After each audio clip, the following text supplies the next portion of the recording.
this whole mandate conversation. Is it a pro-Modi mandate or is it an anti-incumbent mandate in the states? Where do we stand on that? GVL Narasimha Rao was about to opine on that, but we'll go to GVL first. We take it here. Stand, which is basically shows a 2-2 kind of draw between BJP and Congress, is definitely a pro-Modi mandate. See, Congress has become stronger in Telangana. Now it's 63. Congress exit poll of polls, their poll of poll number for the Congress is 63. Way clear, way clear, way clear. I'm saying that for a couple of reasons.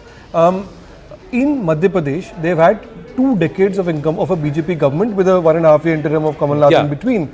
3-4 months ago, nobody gave BJP a chance in Madhya Pradesh. If the BJP, if there's still such a tight contest in Madhya Pradesh with the BJP ahead in a margin call, I think that's a lot of credit to the BJP party machinery and to the Prime Minister. The Prime Minister has been at the center stage of the BJP campaign in both Rajasthan and Madhya Pradesh, despite it having old satraps who have been who not been with the chief ministerial phase. Right. So if the BJP does do well in both these states, you'll have to say that brand Modi retains its potency for the BJP. There is one thing we are forgetting in all of this. If you say that the Congress is going to win in Telangana, then basically the BRS is going to start fighting for its survival at some level. What does that do in the Lok Sabha scenario to that state? It opens that state up. Yeah. Those seats then are open season. Yeah, they're ripe for the BJP and for the Congress and the other parties. It changes things nationally. There will be a shift. We've got numbers from Telangana and these are Chanakya numbers. Let's look at the Chanakya numbers as so it's a multi-party contest and a multifaceted contest. Telangana numbers, everybody would be keen to make inroads. Somewhere one gets the sense that the AIMIM is not gaining ground, it's actually losing ground. So let's quickly look at the numbers. 7 for the BJP, 1 others. AIMIM actually may not win much, and today's Chanakya is very clearly saying at this point that the mandate is going to the Congress party handsomely. 71 seats. That's a runaway win. That's a rout of the BRS, and that's the end of the third front. That's the end of the third front. At least BRS was trying to mount. They changed their name from BRS to BRS because of the national ambition. And that opens that election in the Lok Sabha. I think that this is very consequential at the national level. GVL, you want to weigh in on this? More than one reason. Yes. The first reason is that it indicates a strong revival of the Congress in the south after Karnataka. This is a state the Congress was basically ruled out for the last 10-12 years. Exactly. And with the BRS coming down, there's a vacuum. So who'll fill it? Is it going to be BJP? Okay, I've just got the Axis number for Madhya Pradesh. And this is again a big one, a real big one, because Axis is predicting 140 to 162 to the BJP, 68 to 90 for the Congress, and there are 0 to 2 to the others. So this is a huge number that Axis is given, and we all agree that he is the most reputed pollster. But I don't think anyone predicted this kind of range for the BJP. 140 to 162. But he consistently sticks his neck out. So this he is does. Just par for the I mean, like you said, 3 months ago, nobody would have given this number. And Chanakya got close. Chanakya has given him 151. Yeah. See, these present. I mean, Modi is definitely on the ticket in the north. No doubt about it. And you have to ask that question whether there is this larger anti-incumbency feeling of disaffection against him. And what does that mean for the Lok Sabha elections? Let's quickly call the MP Axis number also. Yes. Let's put it up and we'll quickly look at these numbers. So again, Axis after today's Chanakya gives this number that Zaka just wrote out on the magic wall, and the number is that the BJP could stand to win more than 160 seats. It's absolute rout. It's an absolute rout of the Congress party in Madhya Pradesh. And that's the biggest state. So if you look at the color, that entire band then becomes saffron. Rajasthan, Madhya Pradesh, and then it just looks. Where does this put Congress before 2024 as far as the India alliance is concerned?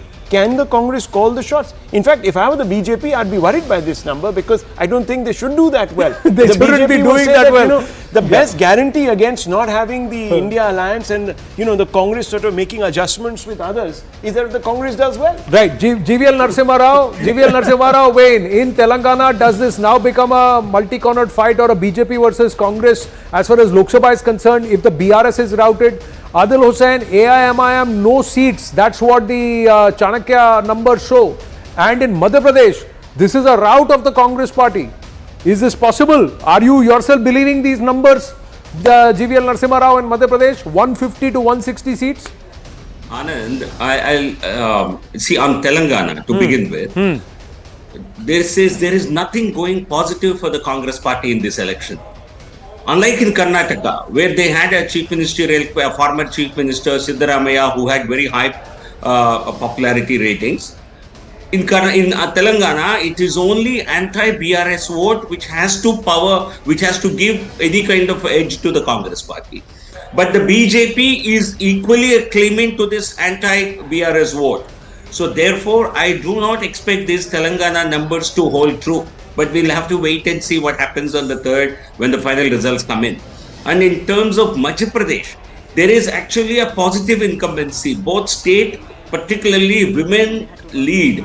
The BJP, my assessment is we will get not less than 10 percentage points more votes among women sections of voters compared to men, which will give the BJP nearly a 4-5 point lead. A 4 or 5 point lead for the BJP in Madhya Pradesh can result in 160 seats, because that's how the numbers are stacked. If it was a positive incumbency, GVLG, if it was a positive incumbency in Madhya Pradesh, then why were so many MPs fielded? Why did Mr. Amit Shah have to station himself there in the state? Why didn't you project? The incumbent was not named as the chief ministerial Why didn't you project face? Shivraj Chauhan ji as the chief ministerial face? In fact, he was asking people, मेरे को क्या वापस आना चाहिए, खड़ा होना चाहिए, नहीं खड़ा होना चाहिए, आप बताइए. All emotional attention. When you have so much a women vote is helping us. It is both the state and the central government are powering this boost, and the women's reservation, that legislation also has partly contributed to that particular boost. And more importantly, Madhya Pradesh, we have fielded more MPs because we wanted to maximize our tally. We need, you see, in Lok Sabha elections, it is largely the Modi factor that will help people to win elections. And whereas you have strong regional leaders, their support in winning assembly elections, not in their consciences alone, but influencing regions around the seats where they are contesting, is what is required for us to get this kind of a result. I think I'm very clear about this. If this number holds, the Axis number holds 140 to 162 for the BJP in Madhya Pradesh, there is no way they can change an incumbent chief minister. No way. He is the rightful claimant. Yeah. I mean, you've come back with such a much bigger majority. I think you're forgetting what happened in Assam, Zaka. No, but that was an internal thing. That was an internal thing because there was... this is not an election which was totally fought on Mr. Shivraj Singh Chauhan's shoulders. Yeah. Yes, part of the platform that they fought elections was given by Shivraj Chauhan. But the point is that the Congress announced it first, saying we are going to give an income support program for women, which is when he, quickly kind of rolled it out. If you're saying the woman vote is what won the BJP, he is the face Any of that. other BJP government will give the same. Ladli Behna was the face of that. Well, as in Assam, you had somebody like a Himanta Biswa saying Sharma that no one is a natural claimant to anything. In Madhya Pradesh, you don't have anybody other than Shivraj Singh Chauhan. Look, this is a good problem for the BJP to have. I think. Sorry. We got one more number, ETG number. We got one more ETG number. As Nalin and Nitsula decide, NNN में से कौन पहले बोलेगा? पहले आप में मैं chance ले लूँगा. तो वोटर बोल रहा है. Let me. अभी तो वोटर बोल रहा है या पोलस्टर बोल रहा है, एग्जिट पोलस्टर्स बोल रहा है. So let's look at the numbers again. Madhya Pradesh 117. ETG is saying 117 to the BJP. That's the top number, and there is perhaps a swing towards in favor of the Congress party there. 109 to 125. So Madhya Pradesh ETG is given it to the Congress party. So how is this happening with 116? Is the halfway number? That then clears the pitch back in favor of the Congress party a little, that it puts them at 100. I'm sorry, everybody is hedging except for Axis. Everybody is hedging their bets. Everybody is hedging. Everybody is hedging their bets. Axis has grabbed the headline today, let me be honest, and they have a pretty good ऐसा था कि today's Chanakya came and said 151 said headline हमारा हुआ. Axis said no headline हमारा हुआ, because then whether they come true or not. And he polls now. So women look at very, the very Axis numbers. This is the Axis number 140 to 162. I think the BJP will want to take a snapshot of this and say चलिए भाई, even if this doesn't happen, no दिल बहलाने के लिए it was nice. There's somebody who predicted.